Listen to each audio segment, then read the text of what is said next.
Shalom Bapak Ibu Saudara yang dikasihi Tuhan. Seri pengajaran hari ini berjudul Prinsip Kerajaan Allah bagian ketiga. Jadi ya saudara, saya kembali ingatkan, saya segarkan pikiran kita sekali lagi bahwa prinsip kerajaan Allah yang pertama adalah bahwa kerajaan Allah itu tidak menekankan soal pemenuhan kebutuhan jasmani. Dan itu bukan berarti Allah tidak memelihara kehidupan umatnya, Allah tidak bisa memberkati dengan berkat-berkat jasmani. Bukan seperti itu. Tetapi tidak menekankan soal pemenuhan kebutuhan jasmani. Itu prinsip pertama. Prinsip yang kedua adalah soal kebenaran. Tentu kebenaran di dalam Kristus Yesus. Kebenaran yang lahir dari sikap hati yang benar, yang akan terkristal, terwujud dalam tingkah laku kita sehari-hari.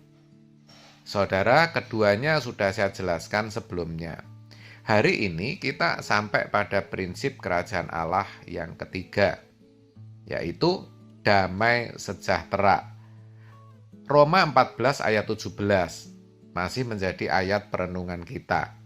Sebab kerajaan Allah bukanlah soal makanan dan minuman, tetapi soal kebenaran, damai sejahtera, dan sukacita oleh Roh Kudus. Saudaraku, dalam teks aslinya untuk kata damai sejahtera itu dipakai kata irene. Terkait akan hal ini, Tuhan Yesus pernah berkata kepada para muridnya seperti ini, damai sejahtera kutinggalkan bagimu. Damai sejahteraku kuberikan kepadamu. Dan apa yang kuberikan tidak seperti yang diberikan oleh dunia kepadamu. Janganlah gelisah dan gentar hatimu. Yohanes 14 ayat 27. Pertanyaannya, kenapa Tuhan Yesus berkata bahwa damai sejahtera yang ditinggalkan, yang diberikan, tidak seperti yang diberikan oleh dunia? Jawabnya, karena damai Kristus itu melampaui segala akal. Artinya, bisa nggak masuk akal begitu saudara. Filipi 4 ayat 7 menegaskan, damai sejahtera Allah yang melampaui segala akal akan memelihara hati dan pikiranmu dalam Kristus Yesus. Itu artinya ketika kita ada di dalam Kristus, maka damai sejahtera yang saya katakan bisa nggak masuk akal tadi, yang melampaui segala akal tadi, ya akan selalu bertahta di dalam hati kita, di dalam pikiran kita, akan kita alami, maksudnya begitu. Nah, saudara tahu tidak, yang tidak melampaui segala akal saja alias yang biasa-biasa saja alias damai dari dunia saja terkadang sulit untuk dijelaskan, apalagi yang melampaui segala akal. Ini tidak bisa dijelaskan, tetapi saya mau katakan ini bisa dialami, saudara.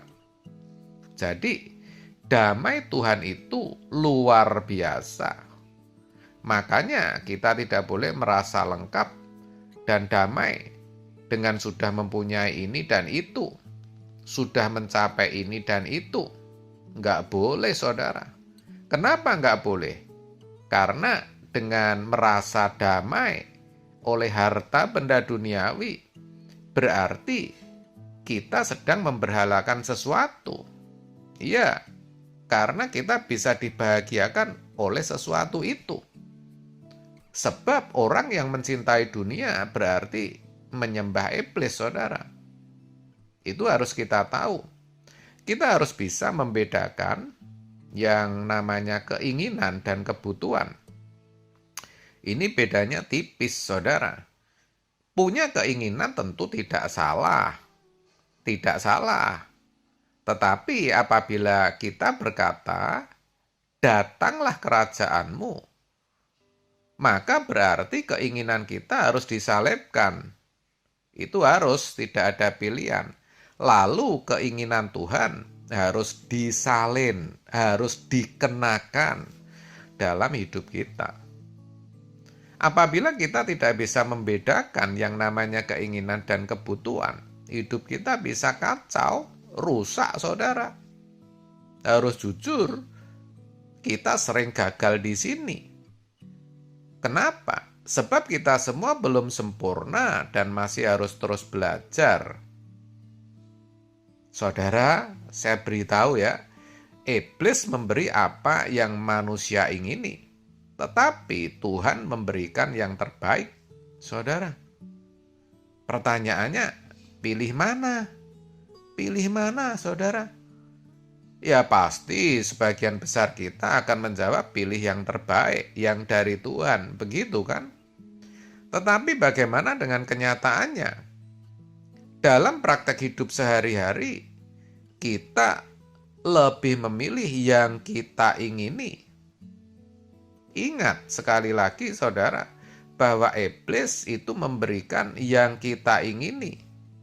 Saudara ingin sembuh dari penyakit, jodoh, keturunan, dagangan rame, dapat gelar, promosi dalam pekerjaan, berkat-berkat jasmani. Oh, semua itu bisa iblis sediakan.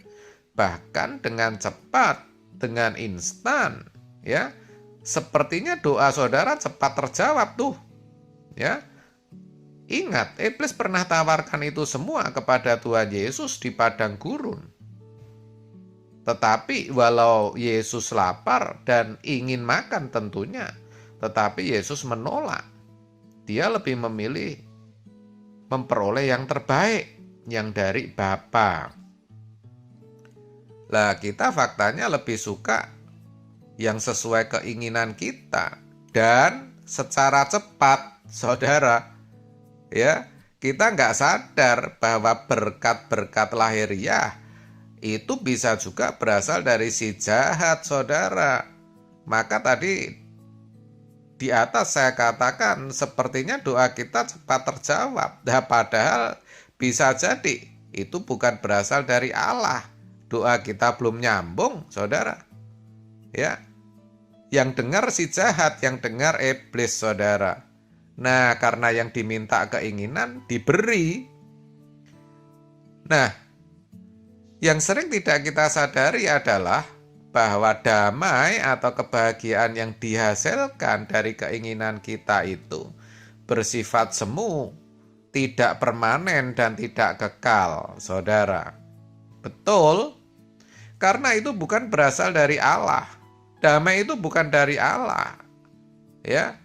Maka bukan atau tidak bisa dikatakan sebagai damai sejahtera yang melampaui segala akal.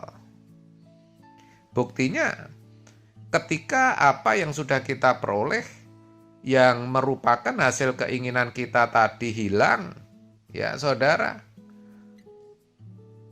lenyap atau tidak ada lagi, saat itu juga kita kehilangan damai sejahtera. Kita tidak bahagia lagi, hati kita sedih, duka. Hati kita tidak bisa damai lagi. Kenapa?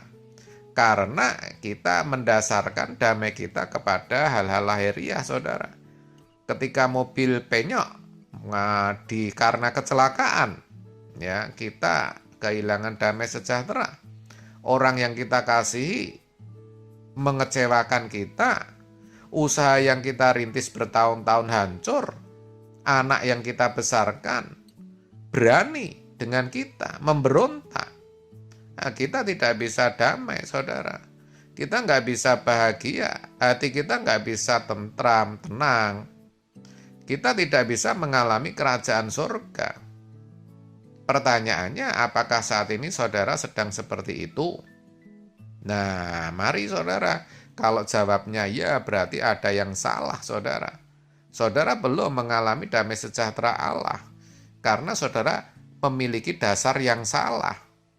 Ya, Mari saudara, kita sadar, kita harus berubah, kita harus mendasarkan kedamaian di hati kita hanya kepada Tuhan saja. Tuhanlah yang harus menjadi sumber kebahagiaan, sumber damai sejahtera satu-satunya dalam hidup ini. Dan itu harus kita latih. Percayalah, saudara pasti bisa. Amin. Tuhan Yesus memberkati.